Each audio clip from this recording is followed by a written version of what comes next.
एक गांव में चांदनी और राजू नाम के एक गरीब दंपति रहते थे। थोड़ी दिन बाद चांदनी ने एक बेटी को जन्म दिया। देखते हो जी, मेरी बेटी कितनी प्यारी लग रही है। इसकी आँखें एकदम बिल्ली की तरह है। हाँ चांदनी, बिल्कुल तुम्हारे पर गई है। अच्छा चांदनी, अपनी बेटी का नाम क्या रखें? अरे इसमें सोचना क्या है, जब हमारी बेटी इतनी सुंदर है तो इसका नाम सुंदरी रखेंगे। चांदनी और राजू दोनों ने अपनी बेटी का नाम सुंदरी रखा। कुछ समय बीता तो राजू को अपनी बेटी को पढ़ाने के लिए टेंशन होने लगी। चांदनी, हमारी बेटी अब स्कूल जाने लायक ही हो गई है। अब हमें इस स्कूल भेजना चाहिए। हाँ, आप सही कह रहे हैं। हम जाकर इसका नाम किसी अच्छी स्कूल में लिखा देते हैं। अगले दिन ही चांदनी ने अपनी बेटी को साथ लेकर भीमराव नामक स्कूल में गई।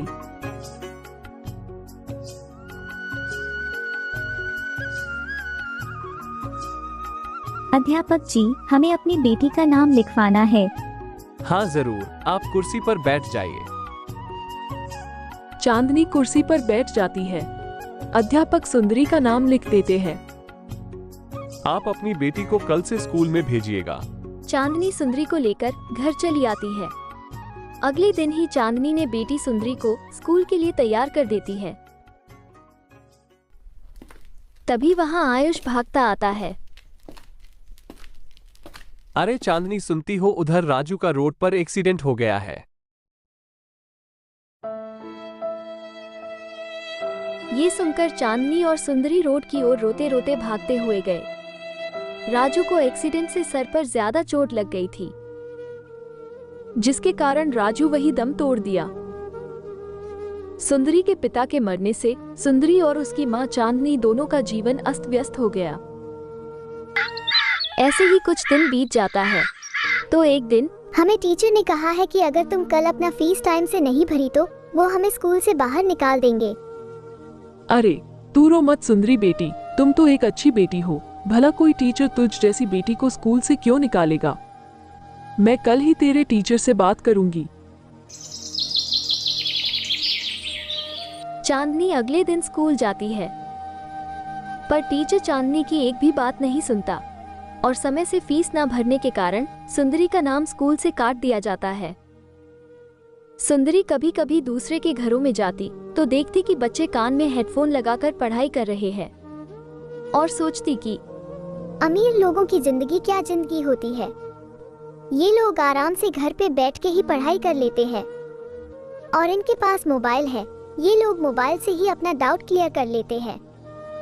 तभी वहाँ उसकी माँ आ जाती है। बेटी, तुम यहाँ क्या कर रही हो? बेटी सुंदरी माँ को सारी बात बताती है। तब चांदनी सुंदरी को बहुत समझाती है। बेटी, हमें भगवान ने जो दिया है उसी में खुश रहना चाहिए। चांदनी बेटी सुंदरी को लेके घर वापस आ जाती है। ऐसे ही कुछ दिन बीता तो चांदनी के घर एक साधु जी आए।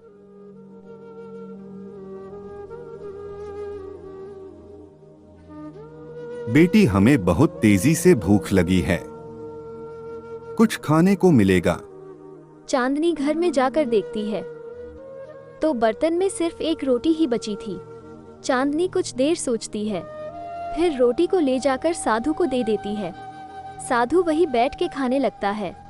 खाने के बाद साधु कहता है, बेटी, मेरा तो भूख के वजह से मेरा जान निकलने वाला था, पर तुमने मुझे खाना देके मेरी जान बचाई है।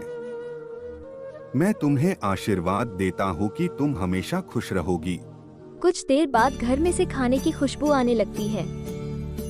चांदनी तुरंत घर में चली जाती है और देखती है कि घर में खाना पूरा बन के रखा गया है और अलमारी पूरा पैसों से भर गया है।